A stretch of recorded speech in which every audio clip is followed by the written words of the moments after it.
could be damaged from briefly higher winds and suddenly higher waves.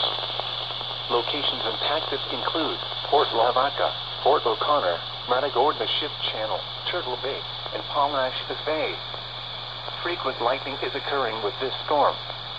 If caught on the open water, stay below deck if possible. Keep away from ungrounded metal objects. 7 p.m.